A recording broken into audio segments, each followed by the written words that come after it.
What's up, you guys? Sean Ross Sapp, managing editor, FightfulWrestling.com. We are here on Facebook. I don't know what year this is, but YouTube apparently thinks it's the year to mess with Fightful. If you all are wondering, well, why are we not live on YouTube.com/Fightful? Well, I'll give you a brief rundown. This also happened with our MMA channel.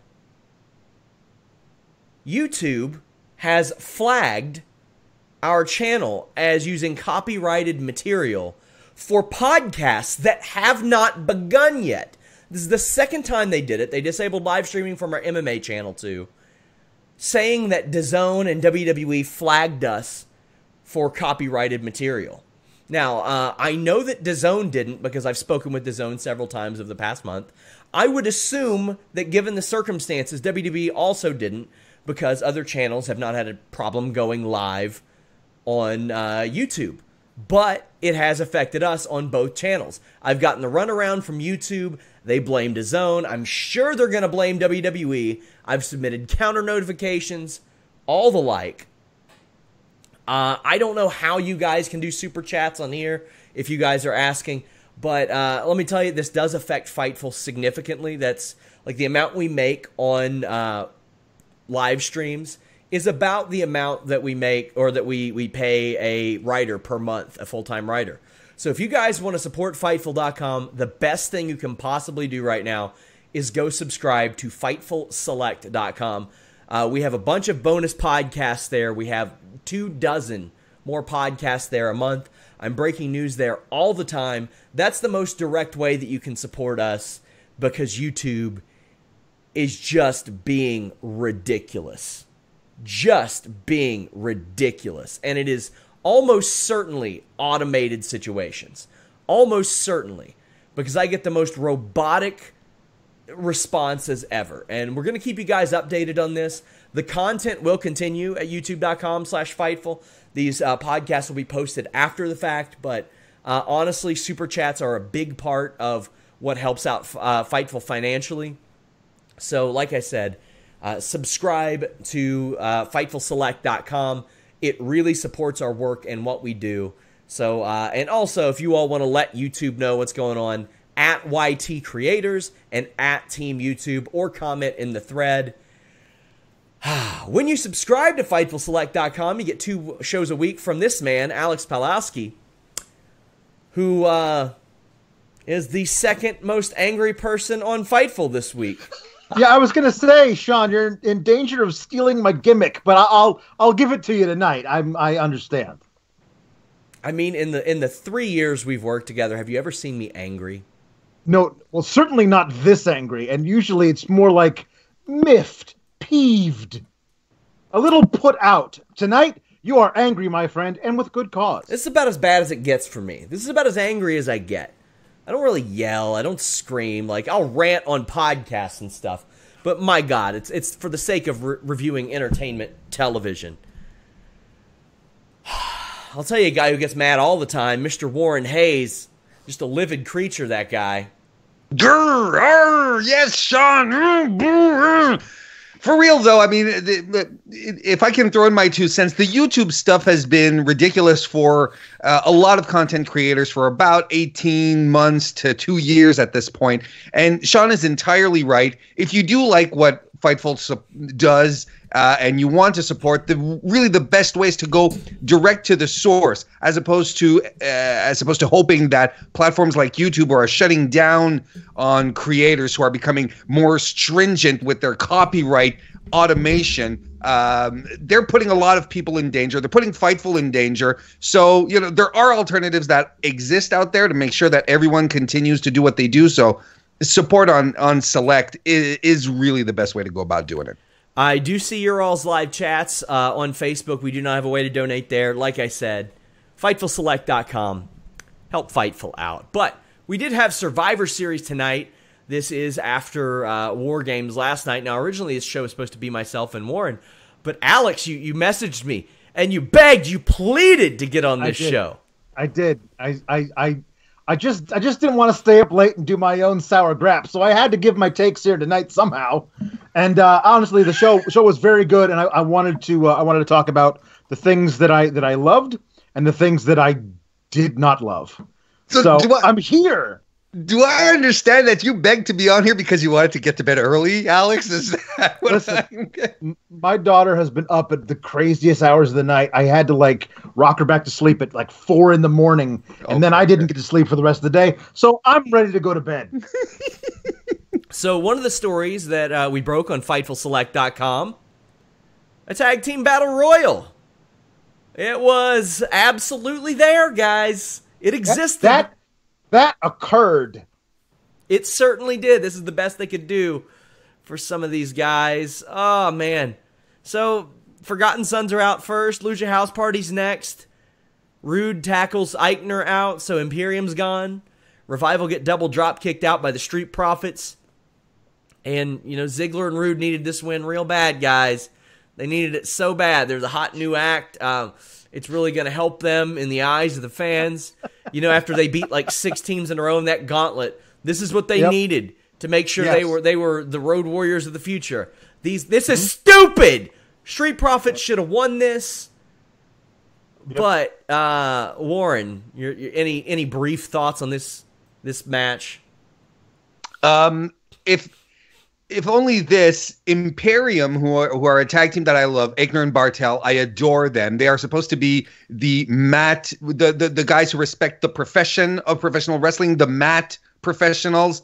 Why the hell did Fabian Aichner think it was a good idea to do a running move on the apron on the outside of the ropes? Of course you're going to get eliminated, Fabian. What the hell? It was what it was.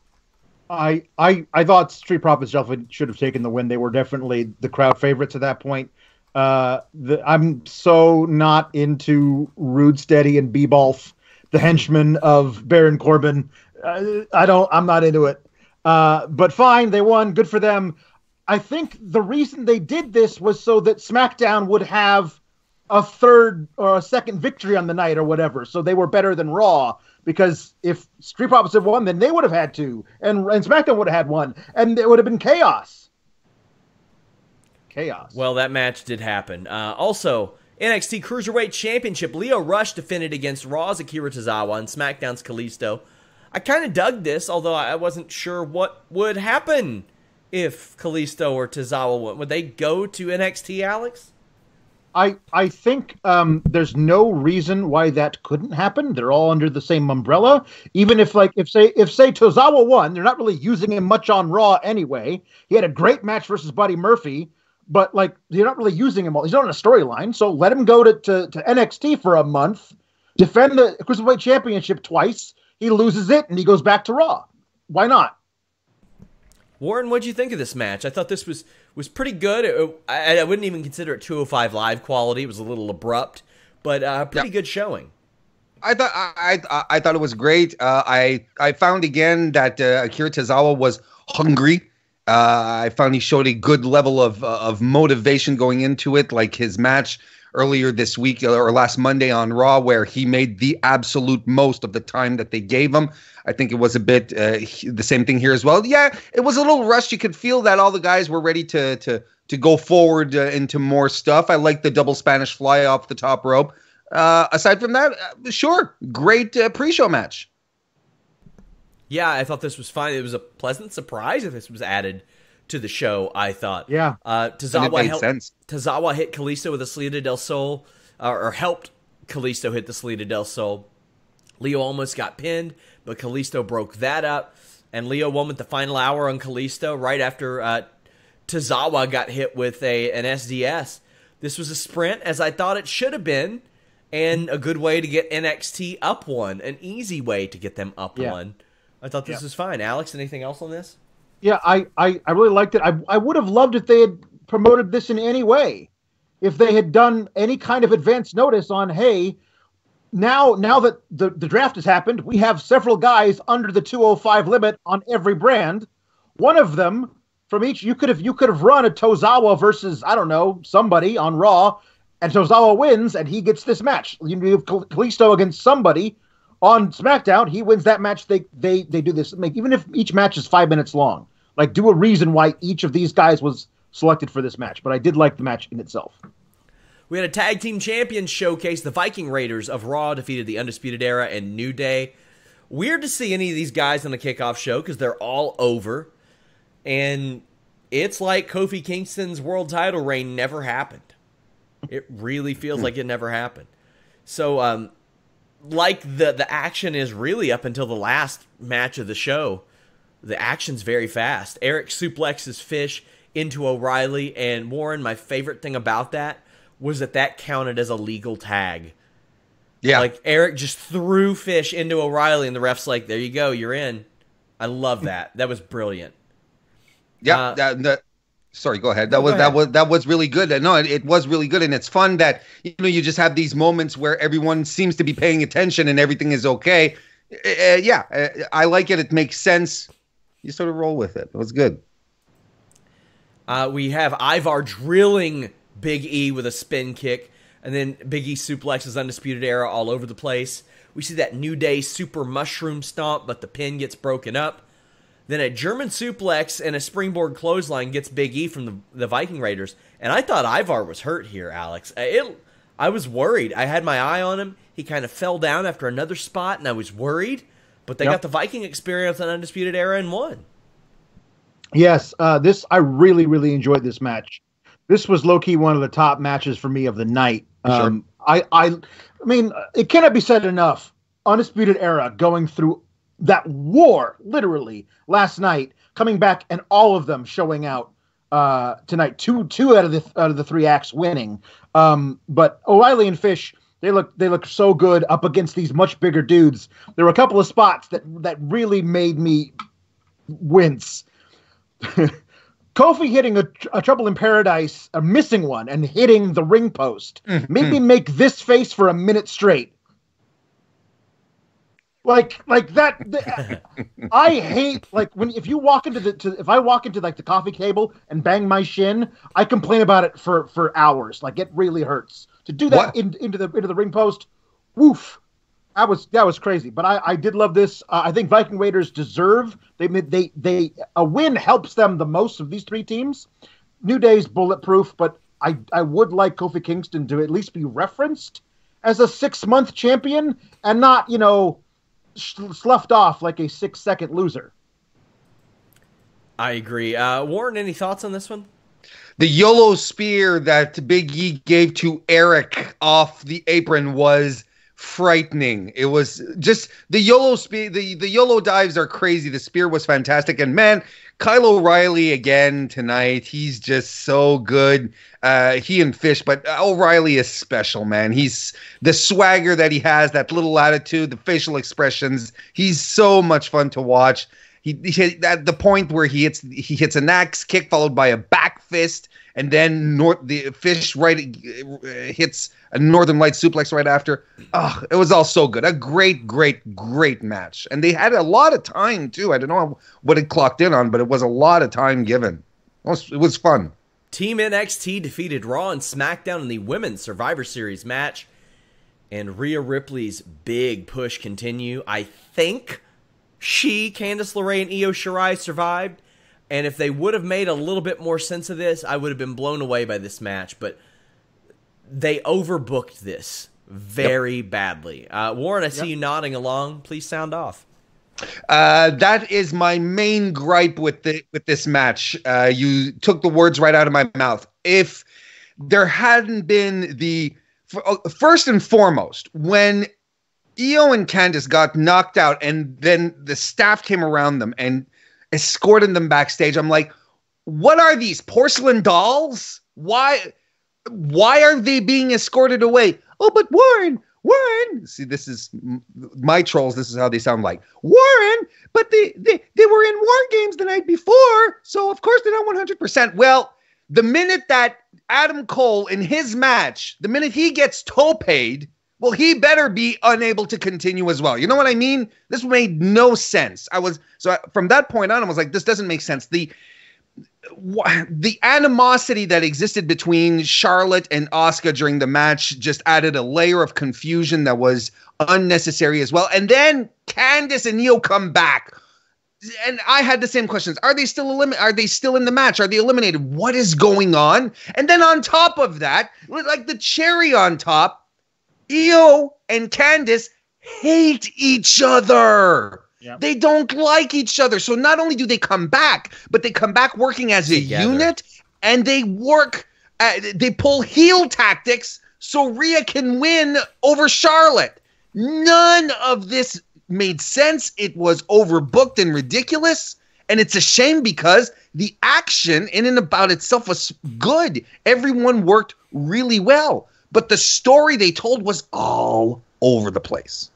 If I might interject, and you may just to play devil's advocate, Warren, regarding the Candice and Io being friends out of nowhere, but brand supremacy. No. Don't you understand? It's so important that they win these matches because look at the prizes they get at the end. Look at all the fabulous prizes and cash bonuses they receive. You know, all those things they told us they were going to get if they won. I agree with you. That was totally stupid that they. I get behind that. If at the end someone would come out and say, for brand supremacy, you win a dinette set, you know, or something. That'd be fantastic. A brand new car. So Tony, Logan, and Lacey start off. Glad they didn't have these women wrestling in their branded shirts, so to speak, but they do almost have like color-coded gear, some of them. Logan doesn't go for a pin after she drops somebody on their back, and I thought that was really the only bad part early on. You have Carmella, Io, and Kyrie in, and Carmella couldn't get their attention. Dana Brooke joined the fold, and she has some newish gear, and it was clear that early on there were some spots set up to help Dana and Sarah get some shine that they don't usually get some opportunity that they don't usually get, and I thought that they maximized their minutes. I thought they did really, really well here. A lot of near falls early, but nothing solid that got anybody in danger. But then Rhea Ripley gets tagged in and gets an insane ovation. This past week especially contributed to that. They did almost everything right with Rhea Ripley over the past week. She gets armbarred by Asuka, and Bianca breaks it up. A series of signature moves unfold, and then Io and Candice are carried out of the match. Now, I have some issues here, because later, Asuka would also just leave. Mm-hmm. Now, I have people say, well, Asuka got counted out. Well, they didn't count her out. They didn't say she got counted out. She just left. These women leave. I could buy it if they say, well, once Team Raw is eliminated, then Asuka's got to be back in a certain amount of time or she's eliminated. But they didn't say that. They didn't say that. So now when Io and Candice come back at the end, I don't know if they're legal or not. Why do I not know if they're legal or not? Because they got the ref in there. They booked him to say, oh, hey, what are you doing here? And to be distracted. But am I to believe there's no DQs here? If so, why is anybody tagging in and out other than to be the legal person? Because it is an elimination match. Even though it's a triple threat match, it's also elimination. So DQs should be a thing.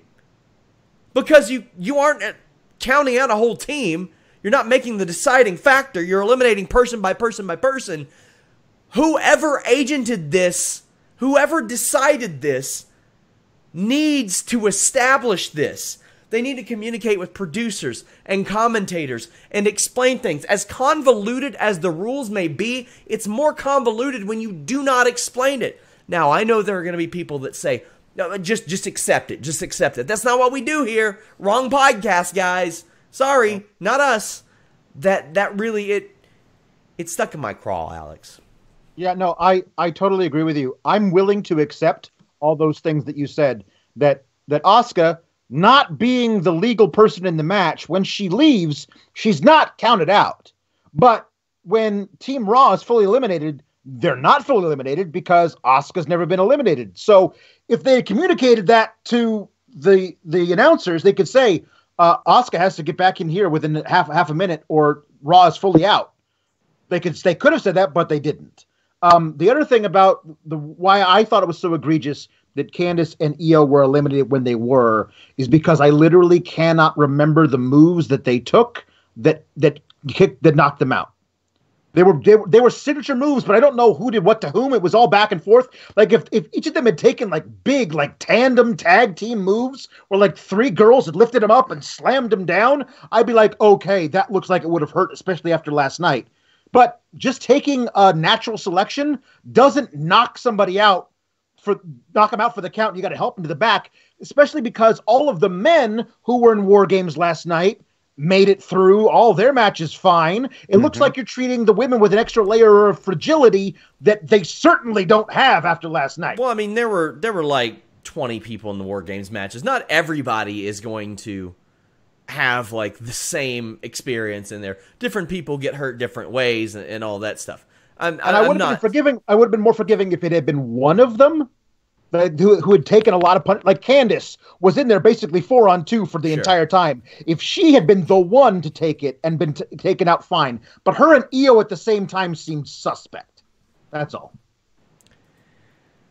Yeah, Bianca then pins Nikki Cross by putting her feet on the ropes. Charlotte had avoided a face-off between the two before. And so many of these face-offs feel special because we're not seeing it an hour or two of Raw every week or thrown away on SmackDown where they just have somebody running in DQ anyway. Belair eliminates Logan with the 450. I like that. It helped put over the 450 as a move. Carmella does a great Super Hurricane Rana on Charlotte onto Bianca. And then Carmella gets pinned with natural selection. Apologies, battling a cold here. Asuka and Charlotte Flair go at it, and there's dissension. Asuka spits in Charlotte Flair's face with the mist. I also don't like that they did this in this match and the main event. I do not like that. I don't know if it's miscommunications from the agents or what it may be, but Lacey Evans pins Charlotte with a women's right. I thought they relied on the same spots. The partners miscommunicate. So you're telling us that brand supremacy, as we've speculated, don't mean shit. Yeah. Doesn't mean shit. One of my favorite parts of this entire match was Asuka reacting to her partner Kairi Sane being eliminated by going off on some bitches. Like Asuka came in and was just throwing haymakers and just kicking people, going nuts, and she didn't appreciate being tagged out by Charlotte. That started the whole thing, and then Charlotte's like, "Get out of my ring," and like, you don't say that to Asuka. Not this version of Asuka. So I thought that all of that made sense for these two to have that beef at that particular moment. But, again, is brand supremacy the most important thing, or isn't it? Yeah, I thought that was just almost inexcusable. I thought that was ridiculous. To do it twice completely buried the concept to me. Now, we have Natalya left, who had been getting a big push. Then her team was split without a reason. Then she lost to Asuka under 5 minutes. She pinned Lacey. Then her and Sasha did a double submission on Toni Storm. I like that because at least it took 2 people to beat Toni Storm. That makes her look good. Warren, I see your finger up. What's going on? Here's another thing. When Sasha returned, the night she returned, Natalya was in the ring crying, pouring her heart out about her dad.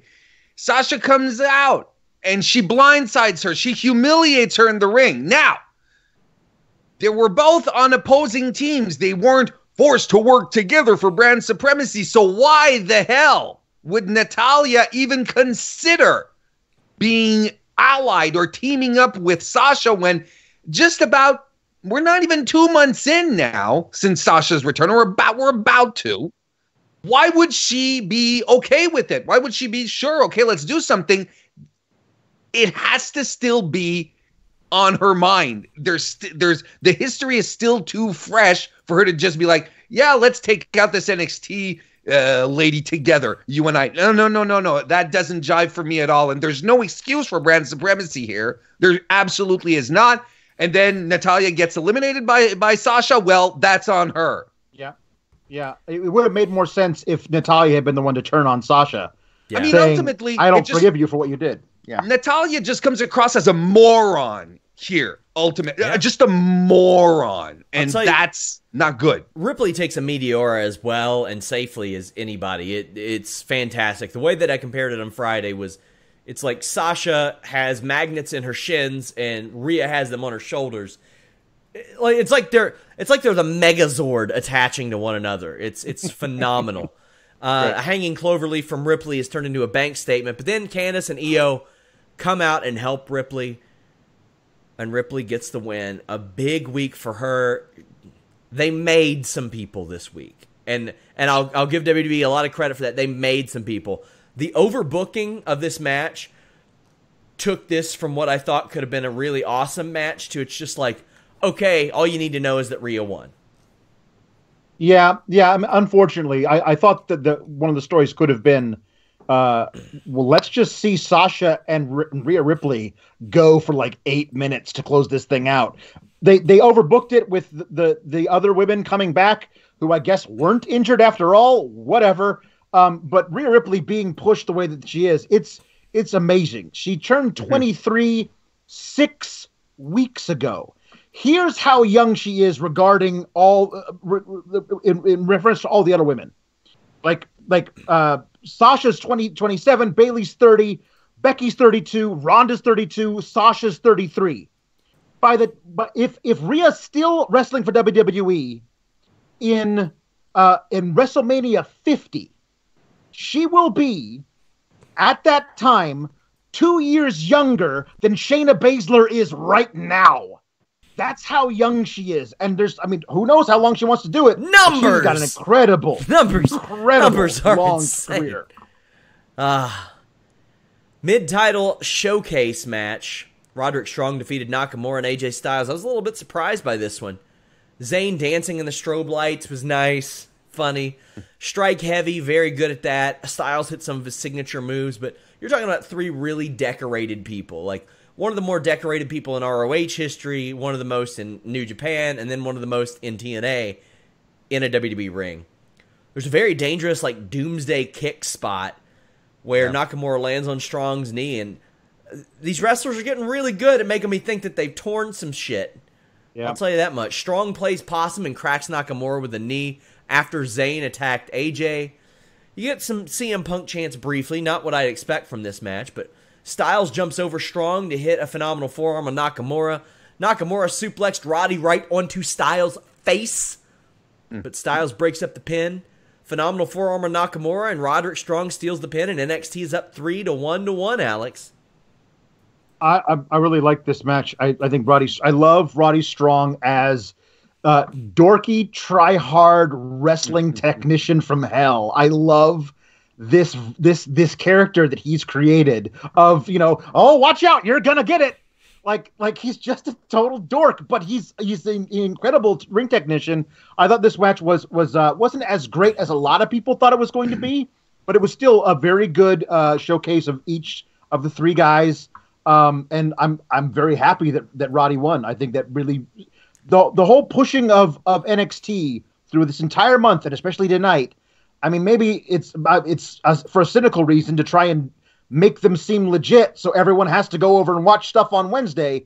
But they are legit, and they should have won a lot of these matches, and I'm glad they did. Warren, what'd you think? I thought Shinsuke was motivated tonight, and it was nice to see. He felt into it, and he leaned into his strikes. Everything looked badass. Everything he did looked badass. AJ was feeling the moment. Everyone clicked. I really, really liked this match, and I completely adored the finish to this. It's so completely into the Undisputed Era's game playbook. It's fantastic. I loved it. I love that AJ ate Roderick Strong's running forearms as well. Maybe not as many as I can't remember. Was it Dijakovic who ate them last night, or Ciampa? It was Ciampa. Yeah. It was Ciampa who ate the running forearms last night. Maybe not as many, but he still ate them. This was I thought the pay-per-view was really picking up steam here. It was a great positioning of the match on the card as well. Was good. I liked it a lot. NXT Championship, what I consider match of the night. And to be honest with you, I didn't think it would be. Like, I've said this numerous times. I need a little bit more something out of Pete Dunne from a personality standpoint. But how much I care about Adam Cole, especially with after what happened last night, the story wrote itself, Alex. Oh, it so did. I I love Pete Dunne tweeted out earlier today. He said, "So if Adam Cole is dead, then I win by default, right?" Which I just wait. No, it's Pete Dunne tweeting it. So he said, "So if Adam Cole is dead, then I win by default, right?" I love that. When I saw that, I was like, "That's what I mean." Yep. Yeah, exactly. I think that he's really, really talented. I did not expect him to win last night. I thought they were going to push Priest, but I'm glad he did, because he and Cole work really, really well together. They're roughly the same size and can do moves to each other at the right amount. Like this was all very, very good. I loved the finish. Mm-hmm. I thought it was really, really cool. Like the moment where Pete lost his mouth guard and his lip was bleeding. Ooh, that was just, it added so much to the story of the match. I loved it. Warren, how'd you feel about this one? Cole went after Dunn's knee early. We saw the nasty stomp of the elbow. Dunn got out of he hit a bitter end. Cole kicked out. That beautiful super kick while Dunn was upside down. Pearl River plunge, a Panama Sunrise on the apron. But then that last one out of the bitter end, another Panama Sunrise and last shot. Amazing. It did it. It gave me the shivers, man. No, I agree. This is my match of the night. It was the early contender, and it maintained the entire while. These guys worked extremely well together, and I liked how it was built. It was really, really built like a proper championship match where everything started off very, very methodical and just built into the big spots, the crazy stuff. Just when I saw the Panama Sunrise on the apron, I was like, okay, this is great here. But they went forward, and the sunrise out of the bitter end just put me over the top. That was amazing. Last shot finished it. It was a great, great match. Just caps off Adam Cole's November push just so fantastically. And I'm really glad Pete Dunne got this moment to shine. I just want to remind you guys that on our predictions last week, I was the only one who called that Pete Dunne was going to be in the match. I just want to point that out. Not that I'm always right, but when it does happen, I like to point it out. It was fantastic. I'm glad Dunne got a payday for this. Great, great match. This is required viewing. Yeah, Adam Cole is a damn maniac, and I love every bit of it. It is fantastic. It was everything I hoped it would be. As was The Fiend versus Daniel Bryan. Now, admittedly, that's not a high bar with The Fiend of late, because they book him in really dumb matches, and this red light is stupid, for sure. But The Fiend destroys Bryan with clotheslines and tackles and throwing suplexes. And really, the story of a lot of this was... couldn't hit the mute button in time. Apologies again. Subscribe to FightfulSelect.com so I can get cold medicine.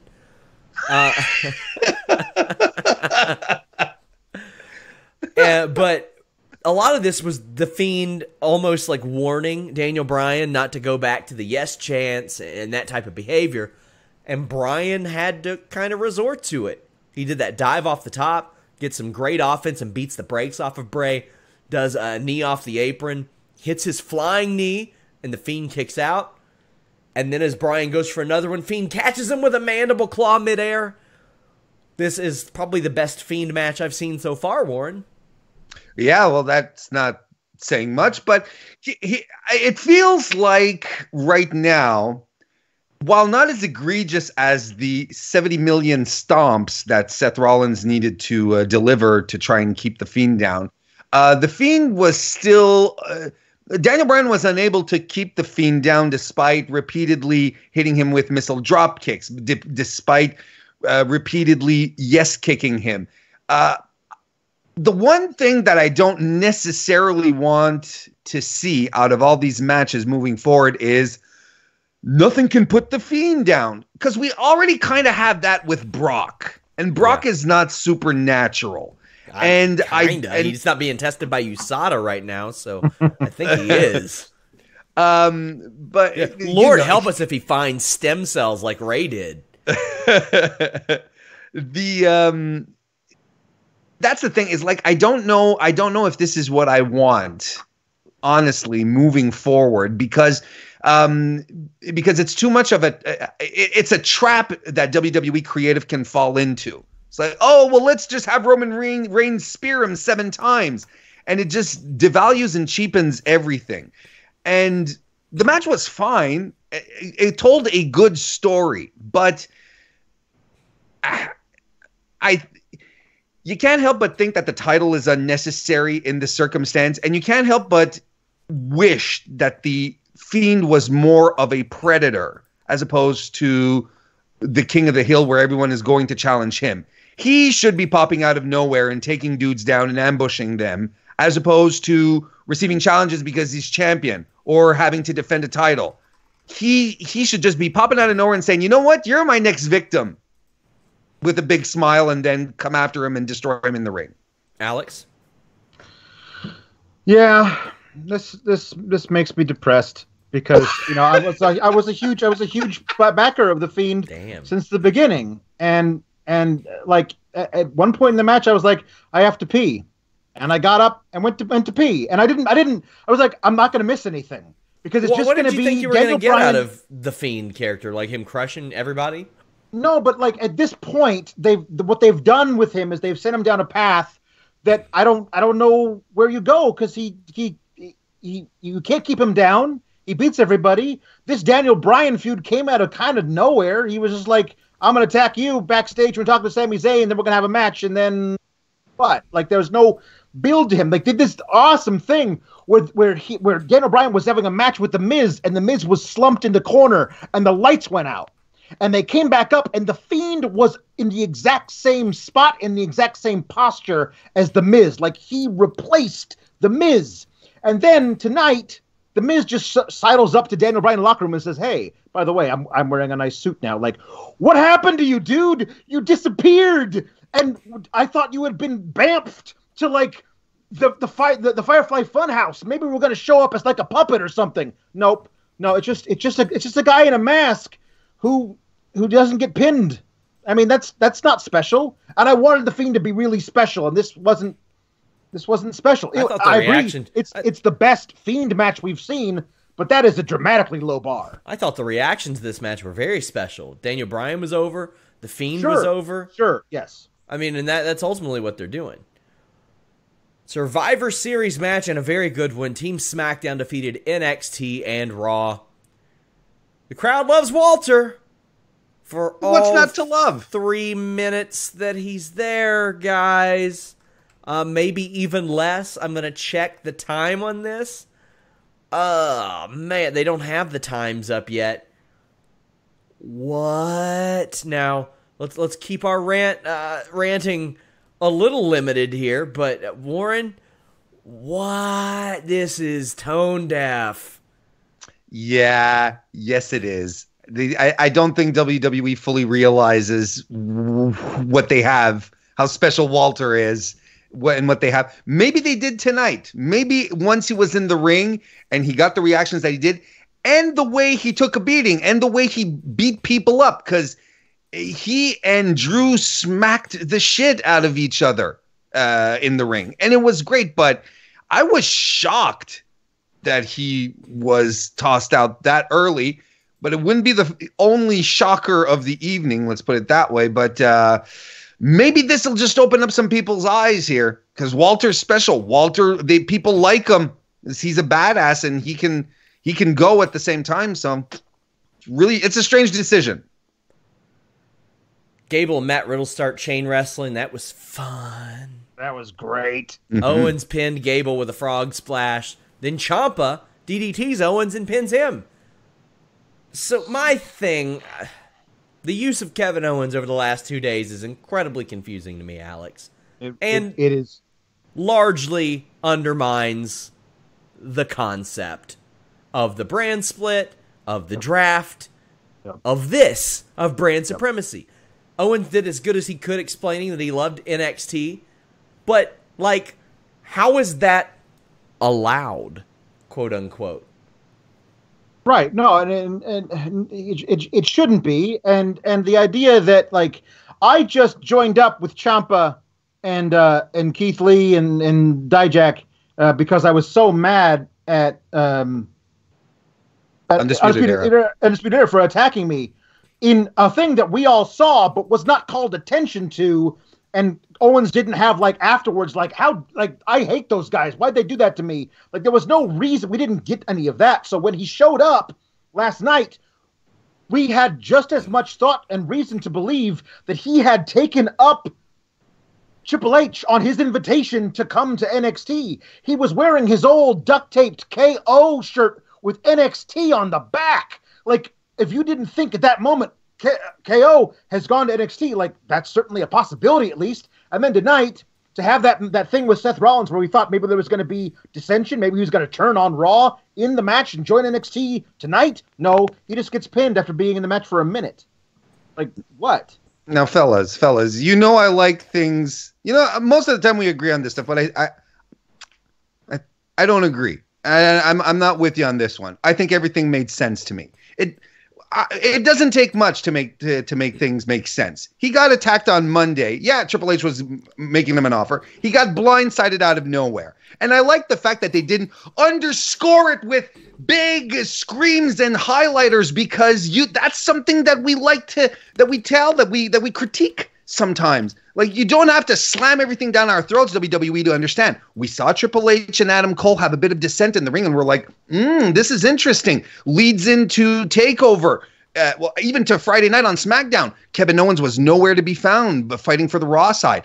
It leads into TakeOver. Kevin Owens appears. It makes sense. He has a post-show interview with the rest of the members of Team Ciampa, and he says, you know what, thank you, NXT, but this isn't about me. This is about these guys, sayonara. So I'm like, oh, okay. So this is a one-night-only thing, and he's heading back to Raw. On Survivor Series, they take the time to have Seth Rollins come over and say, hey, Kevin, are you on our side or not? And he says, yeah, I am. It gets settled in the ring. The only thing it undermines, in my opinion, is the brand supremacy thing. That's it. It's the only thing it undermines, but we know the brand supremacy thing is garbage to begin with. So it's just another layer of, guys, next year, just never mind the brand supremacy stuff and just work off the egos of the people. Give them motivations to be in these matches. That's all we need. I thought the Kevin Owens thing made complete sense from A to Z. What they they don't have to cram things down our throat, but what they have crammed down our throats is how important brand supremacy is. Sure. To the point to where Kevin Owens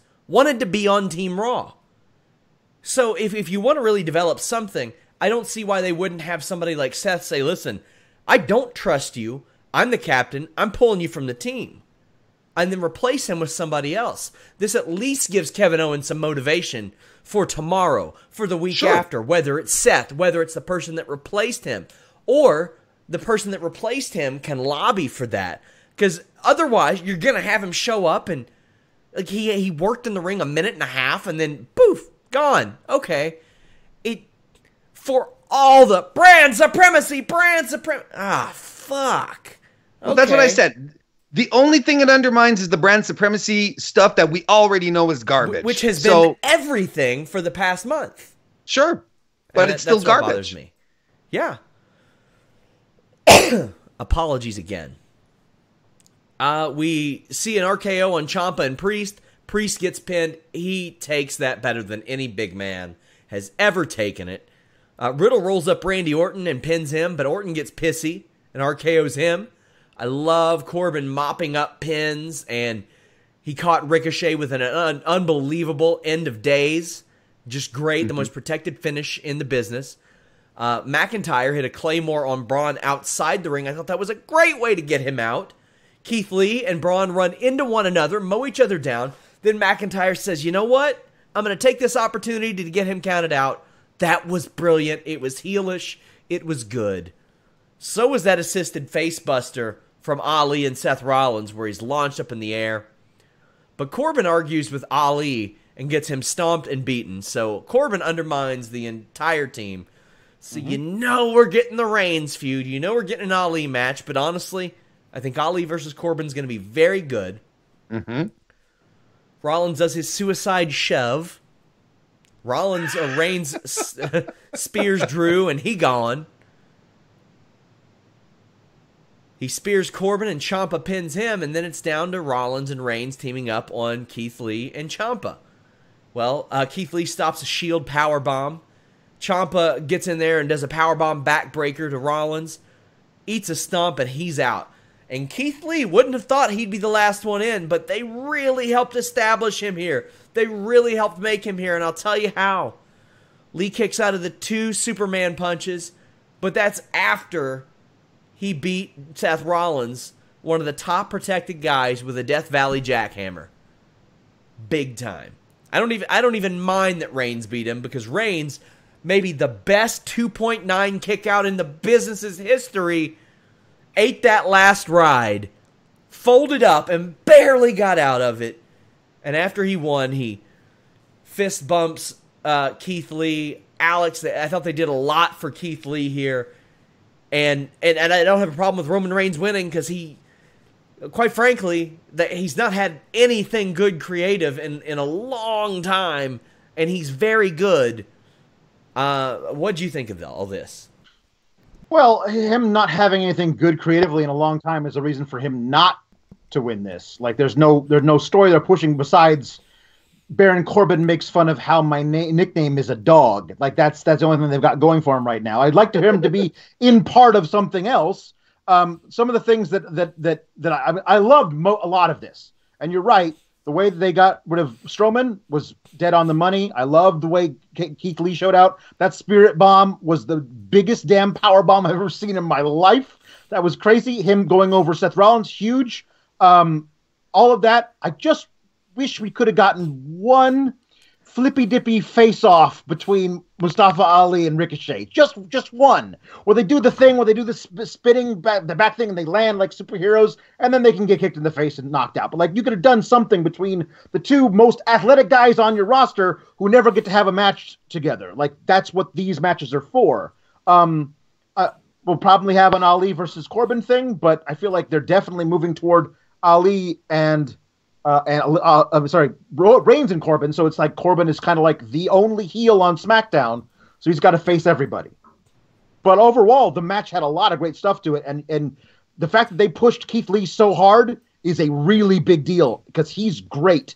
He showed up in NXT 2 years ago, and they're finally getting to the point where they're actually really utilizing for everything he can do. He's amazing.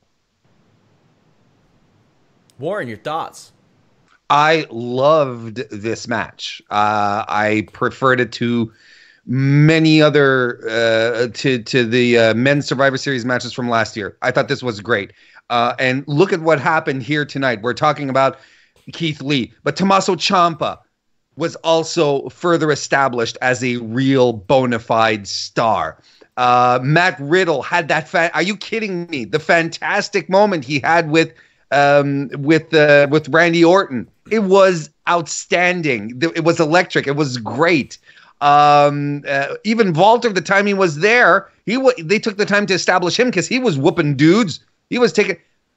Feels like only Damian Priest got the shaft here. He didn't do anything. He did his arrow thing, his bow and arrow gesture, and that was it. But I dug this so much because everything mattered. Everyone had time to shine. Chad Gable as well, like you mentioned, that when he had some grappling, his grappling moment. Look, I loved this match. It was fantastic. Outside from the nonsense surrounding the brand supremacy and Corbin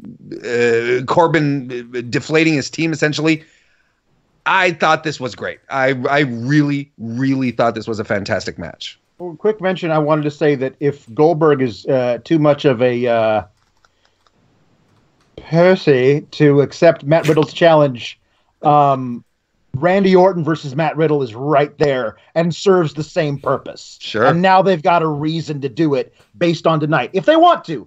Remember a couple of years ago where Braun Strowman had that big post-match thing with Triple H, and we thought, ooh, wow, this is going to be an interesting angle. Never followed up on it. So who knows what they're going to do after tonight? Maybe nothing. Maybe everything. You never know. And even Ciampa and Orton when they had their stare down, and they were, because honestly, two guys cut from the same cloth as far as their character work goes. Conniving, you never quite know what they're thinking. It was okay. Yeah, this is something that would be really, really interesting as well. So it was a bit of it was great. It was great on the level that they were teasing us with all these potential great matches. So yeah, no, I liked it. I thought it was super effective.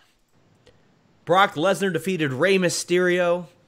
FightfulSelect.com. Go over there and subscribe, guys. I had posted there earlier this afternoon that Dominic was at Survivor Series, and he was.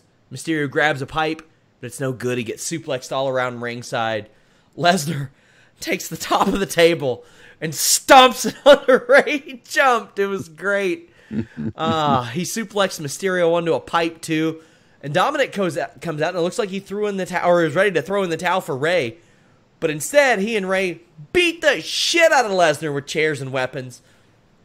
And a single thug tear rolled down my cheek as Dominic came up a little bit short, but did a frog splash. And my wife was watching, like, over on the love seat next to me. And I was like, do you know the story behind this? Do you realize that Eddie Guerrero's move was the frog splash? And 15 years ago, Rey and Eddie fought for his custody, hanging above the ring. It was great, but Brock won with an F5. I thought this was about everything that I wanted it to be. And Dom not looking too bad. The frog splash a little bit short. This was just a lot of fun. I love this. Warren, what'd you think? This was exactly what we were expecting. Brock was going to toss Rey around for a while, and boy, did he ever. And Rey mounts a comeback, and eventually doesn't work out. But I'm going to tell you, when Dominic came out, and they start double teaming him, and he hits the frog splash, and they do the double cover, and to me, it's a missed opportunity to not have had Rey win, because it would have been a fantastic feel-good moment. I've had people tell me, but they could have done it with Daniel Bryan and they didn't do it. They could have done it with Finn Balor and they didn't do it. But here, they had a proper story behind it. They had Dominic come out, hitting moves, cracking chairs. Chicago was on their feet, man. The place came unglued when all of this was going on. Could you imagine? Everything wraps up. Rey Mysterio, who keeps telling us that he's at the tail end of his career, just has one more run with the title, thanks to his son. My God, that would have been such a great story. I really feel, usually I don't mind the Brock Lesnar winning, after the smaller babyface does everything he can to take him down. It doesn't bother me, but I think they really missed out on a fantastic feel-good moment. And WWE loves their moments. Well, this would have been one of them. I love feel-good moments as much as anybody, and so do our viewers. And as you know, if you want to make those feel-good moments last even longer, if you want to make them even better, if you want to go the distance, if you want to be the sole survivor, so to speak, and get your penis extra hard, check out BlueChew.com and use that code FIGHTFUL. I mean, really do it now. YouTube crippling us. Remember, you got to have a prescription for this, but it's prescribed online by their approved physician, shipped straight to your door. Same active ingredients that you've heard of for decades that you know work, but they work a lot better, cheaper, and faster. It prepares and ships direct in the USA. Like I said, you don't have to wait in line at the doctor. You get prescribed online. Prescribed online. Prescribed, remember that. You go there, you take a survey, you might get approved. Probably will if you're trying to slang it, if you know what I'm saying. And you can do it as long as you want. Maybe the length of these marathon WWE shows when you go to BlueChew.com. Code FIGHTFUL. And since it's chewable, it gets into your system faster, so it can be ready whenever you are. Empty stomach, full stomach, it doesn't matter. BlueChew.com, code FIGHTFUL. Hit them up at BlueChew. Let them know that you heard about them from us. Let them know that you discovered the concept of erect penises via Fightful, and that you want Blue Chew to help. Alex, was this a feel-good moment for you watching Ray get stomped by a piece of the table? I mean, sure, it's a Brock Lesnar beatdown. You've seen one, you've seen most of them. So that's that. We all kind of knew that was going to happen. I agree with Warren. If they had gone through with the double pin, even if Ray holds the belt for 24 hours and loses it tomorrow, this moment tonight would have resonated for years. Like, it would have been a huge thing. It would have been something they would have definitely played with a major part of when Ray is inducted in the Hall of Fame. Instead, okay, Brock's still champion. See you in 6 weeks after the holidays, Brock, for the build of the Rumble. Like, I don't feel like we've done anything beyond this. Like, you had the whole thing. Like, Brock had to have the title so he could face Kane, so that he could then beat Kane, so that he could face Ray for the title, which is why we took the title off of Kofi after a 6-month great reign in 6 seconds. And now what? That's I mean, like, all of this, it was a lot. The beatdown was a lot of fun. Dominic thing was great. Like, they totally sold me a ticket on that double cover. And then, you know, Brock being Brock gets out of it. 1 F5 seals the deal, and that's it. And then we'll go from there. But it felt like all of this goes back to, why do you take the title off of Kofi the way you do, if this match could have just been for a grudge, if it doesn't matter who wins the title? Could have been just because you beat up my son, so I want to take you out. You could have done this for a grudge, the same way you could have done Kane for a grudge, and Kofi could be continuing his reign, or could have lost it at least in a less embarrassing fashion. Main event time, women's championship showcase. Shayna Baszler won. I was very surprised by this. She methodically worked over whichever is in the ring. This is a much slower pace than we've seen all night, and the crowd, I think, either had a tough time adjusting or maybe was a little bit tired at this point. It was a long show. Disarmer applied on Bayley. Baszler breaks it up. I love that gut wrench slam that she does. Becky breaks up another with a top rope drop kick.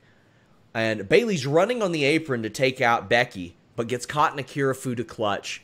Becky then breaks that up with a nice powerbomb. Not something we see her bust out a whole lot. The disarmer is applied, countered into a Kirifuda, and Bayley is disposed of along the way, but it doesn't stop her. She's back soon. Becky gets sent into the announce table, and then Bayley gets put in the Kirifuda clutch again. The Bayley to back gets busted out, but she falls right back into it with the flying elbow drop. Shayna gets the tap. Crowd wasn't as into it. NXT wins 4-2-1. And Becky attacks Baszler after the match and says, "This is my fucking show." You can compare this to the old Hogan days, the Becky must pose type of thing. Alex, you look a little dejected. What's up? Well, you know, like this match wasn't as hot as I wanted it to be. I was really looking forward to it. The styles of these women didn't mesh as well as I had hoped. I'm happy that Shayna won. I love Shayna Baszler. I thought it was interesting though that, like, my Rhea Ripley standum continues. She pinned Shayna this week. Bayley couldn't do it. Becky couldn't do it. Rhea Ripley did it. Like, it's a major deal that Shayna won this thing. It's a really cool thing for NXT. My biggest gripe with the whole thing was that I really love Becky Lynch and I want to root for her, but I don't want to root for a sore loser.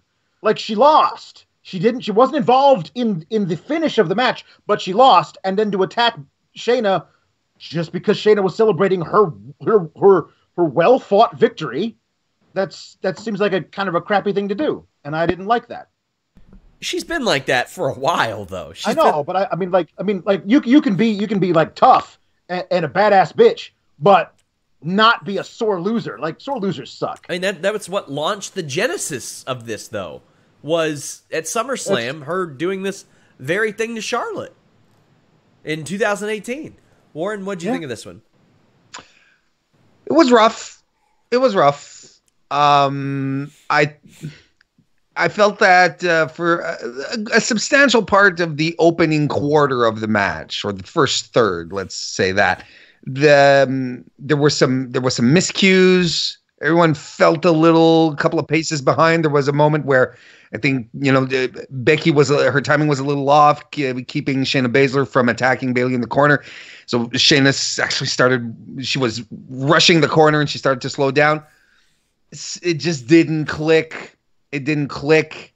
And despite the fact that Becky hit a simultaneous DDT and slop drop, it didn't connect. And to the point of Becky taking out Shayna afterwards, my thought was, why didn't we have this in the match? Why didn't we have them putting each other through tables during the match? Because it needed something. The pace was indeed slower. It didn't have a sense of drama, and there was a ingredient that was missing. It just felt off, and kind of breaks my heart because they main evented it, and a lot of people on Twitter had worked themselves into a shoot saying that Ronda was going to be there. She didn't show up, so unfortunately, I feel the show fell a little flat at the end. But it doesn't take anything away from the entirety of the show, which I think is probably WWE's best pay-per-view this year. I thought this was a pretty good show, albeit a very long one, and we're not through the long wrestling weekend yet. We'll probably be right back here on YouTube or Facebook. Psych, not on YouTube. We'll be up here after the fact, though. Facebook.com/Fightful Online. I know a lot of people are saying, go to Twitch, go to Twitch, go to Twitch. I hate to break it to you guys. Nobody goes to Twitch. If we ran on that platform, we would have about 42 live viewers if we were lucky. That's the issue. That's why a lot of people don't go to Twitch, despite the financial benefits of that. There's no way to really link your content there. We don't host articles on Twitch. We don't link articles on Twitch. We go to Twitter or YouTube or Facebook as a backup because we have pages there. We have established followings there. We're able to do that, but thanks to those of you who are supporting us. Reminder, send at Team YouTube and at YT Creators a tweet. Let them know they screwed up. But the most effective way you can support us and help us kind of make up for what we're losing here, subscribe to FightfulSelect.com. I promise there's going to be something there that you enjoy. We've got lots of cool stuff. Dozens of retro review podcasts that myself, Warren, and others have done. We've got 2 shows with Alex per week. I do a backstage report podcast every week. I do a Q&A every couple of weeks and a text Q&A the off weeks in that case. So check out FightfulSelect.com.